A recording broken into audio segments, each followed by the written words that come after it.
Hello my dear students, आज करने वाले बच्चों हम क्लास 9 की हमारी विज्ञान की वर्कशीट नंबर है बच्चों 73। आज हमारी रीडिंग है बच्चों 20। विद्यार्थी के नाम में आपका नाम आएगा और कक्षा अध्यापक के नाम में आपकी टीचर का। ठीक है बच्चों, तो स्टार्ट करते हैं। हम बीमार क्यों होते हैं, विभिन्न प्रकार के रोग। ठीक है बच्चों, आज का हमारा टॉपिक है, तो स्टार्ट करते हैं। जिज्ञासा दीदी, मेरे एक मित्र ने टीबी यानी कि तपेदिक होने पर ठीक होने के लिए विद्यालय में 3 महीने की छुट्टी ली थी, पर हम लोग तो बीमार होने पर कुछ ही दिन में ठीक हो जाते हैं। तो बच्चों, जिज्ञासा दीदी बोलती हैं कि ज्ञान, मधुमेह, थायराइड, कैंसर तथा टीबी जैसे रोग हमारे शरीर को बहुत नुकसान पहुंचा सकते हैं, क्योंकि यह जल्दी ठीक नहीं हो सकते हैं। कभी कभी यह रोग कई साल तक या जीवन प्रयत्न रहते हैं। वह रोग जो लंबी अवधि तक रहते हैं उन्हें दीर्घकालिक रोग या जीर्ण रोग कहते हैं। लेकिन खांसी, जुकाम, बुखार, सिर दर्द और आंख आना इत्यादि जैसे रोग जल्दी ठीक हो जाते हैं। वह रोग जो कम अवधि में ठीक हो जाते हैं तीव्र रोग कहलाते हैं। ठीक है, यह रोग हमारे शरीर को स्थायी नुकसान नहीं पहुंचाते हैं। ठीक है बच्चों, अब बच्चों में नीचे दिया गया है रोग फैलने के आधार पर हम रोगों को 2 प्रकार में बांट देते हैं बच्चों। पहला हमारा संक्रामक रोग और दूसरा असंक्रामक रोग। ठीक है बच्चों, तो संक्रामक रोग वह होते हैं कि वह रोग जो एक व्यक्ति से दूसरे व्यक्ति तक फैलते हैं, वह संक्रामक रोग कहलाते हैं बच्चों।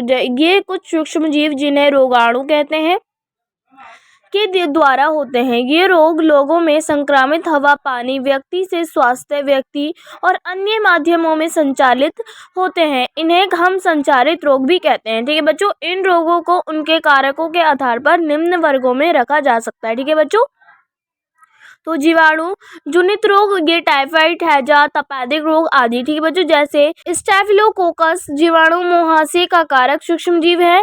विषाणु जनित रोग जैसे कि कोविड-19, डेंगू और एड्स आदि, जैसे SARS विषाणु तीव्र श्वसन सिंड्रोम का कारक है। कवक जनित रोग, कुछ प्रकार के कवकों से त्वचा संबंधित रोग और त्वचा संक्रमण हो सकते हैं। प्रोटोजोआ जनित रोग होते हैं बच्चों, जैसे कि मलेरिया, कालाजार आदि रोग, जैसे प्लाज्मोडियम वाइवैक्स प्रोटोजोआ मलेरिया और लेशमेनिया प्रोटोजोआ कालाजार के कारक हैं। ठीक है बच्चों, हमें याद रखा है असंक्रामक रोग।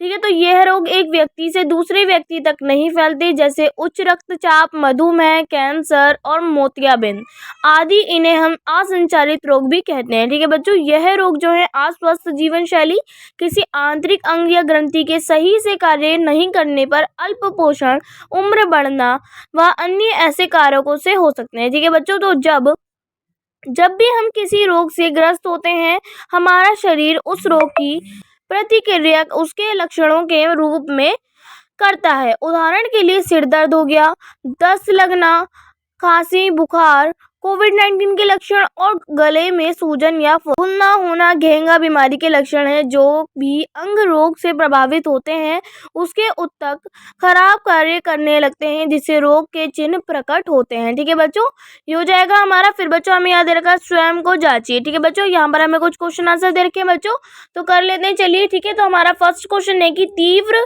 व जीर्ण रोग क्या है, इन दोनों के कुछ उदाहरण लिखिए। ठीक है बच्चों, वह रोग जो लंबी अवधि तक रहते हैं उन्हें दीर्घकालिक या जीर्ण रोग कहते हैं, जैसे मधुमेह, टीबी आदि।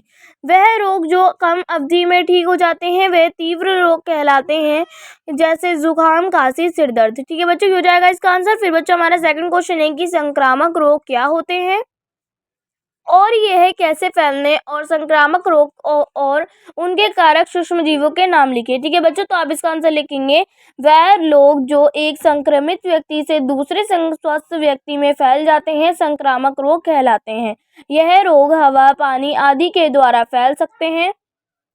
और सूक्ष्म जीव हैं बच्चों, संक्रामक रोग है इनके, वो हैं जैसे कि जीवाणु जनित रोग है, हैजा, टाइफाइड आदि। ठीक है, और विषाणु से होते हैं बच्चों जनित रोग, वो होते हैं कोविड-19, डेंगू आदि। ठीक है बच्चों, ये हो जाएगा हमारा। फिर बच्चों हमारा थर्ड क्वेश्चन है कि असंक्रामक रोग क्या होते हैं, उदाहरण सहित लिखिए। तो बच्चों आप इसका आंसर लिखेंगे, वह रोग जो एक व्यक्ति से दूसरे व्यक्ति में नहीं फैलते उन्हें असंक्रामक रोग कहते हैं। ठीक है, जैसे मधुमेह, उच्च रक्तचाप आदि। ठीक है बच्चों, फिर हमारा फोर्थ क्वेश्चन है कि क्या कोविड-19 तीव्र रोग है, स्पष्ट कीजिए। तो बच्चों आप इसका आंसर लिखेंगे हाँ, कोविड-19 तीव्र रोग है क्योंकि यह कम अवधि में ठीक हो जाता है। ठीक है बच्चों, तो बच्चों हमारी वर्कशीट जो है यहीं पर कंप्लीट होती है। आई होप आप लोगों को वर्कशीट अच्छे से समझ में आ गई होगी। तो बच्चों अगर आपने अभी तक मेरे चैनल को सब्सक्राइब नहीं किया है तो प्लीज़ मेरे चैनल को सब्सक्राइब कर लीजिए और बेल आइकन को ऑल पे सेट कर दीजिए ताकि मेरी आने वाली हर वीडियो का नोटिफिकेशन आपको सबसे पहले मिले। ठीक है बच्चों, तो मिलते हैं नेक्स्ट वीडियो में।